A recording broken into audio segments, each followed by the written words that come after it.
mga puso. Hihintay sila ng pagkain dyan. Kasi mamaya-maya may darating ng pagkain dyan. Ito, may tinapay ako dito, ibigay ko. Kabibili ko lang. Ayan. May tubig dyan mga boss. Ayan, hindi sila nakawala ng tubig dito. Hinihintay lang nila yung pero bigyan ko ng tinapay. May napili akong tinapay kasi galing ako dun sa kabila sa mga family white at binigyan ko ng kwan. Ayan o. At nailagay ko na dun yung pagkain. Tara, dito tayo sa gilid dito. At lagyan ko ng tinapay. Boss, binigyan ko sila ng tinapay kasi naibigay na natin dun sa kabila yung kwan. Dito.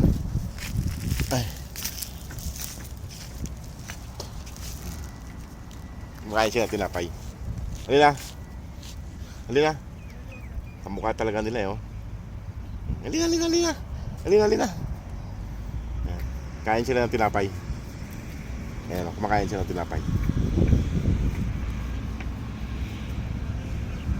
Maganda lang katawan nito mga boss, mga ganda. Malulusog sila. Kaya lang, puro babae. Ayan, oh. Dito yung dating pwesto nila Scobie.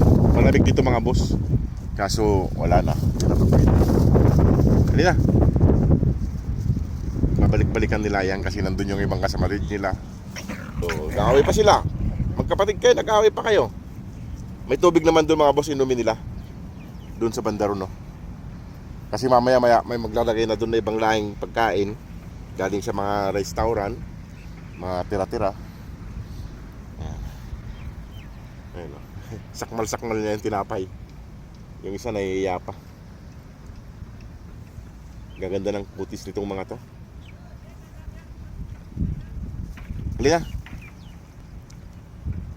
Halina na. Ayun na. Tingnan nyo, magkapatid dyan mga yan.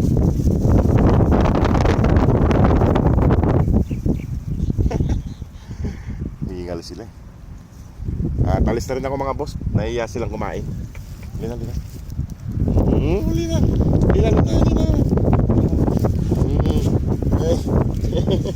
Buti pa tong isa. Malilinis tong mga boss. Wala silang kuto. Hindi katulad ng mga family white na mahilig sa may damuhan. Kaya ang dami nilang kuto. Kailangan natin mabili ng gamot yung mga boss. Matulungan natin sila matanggal yung mga kuto o yung mga tainga nila punong-puno.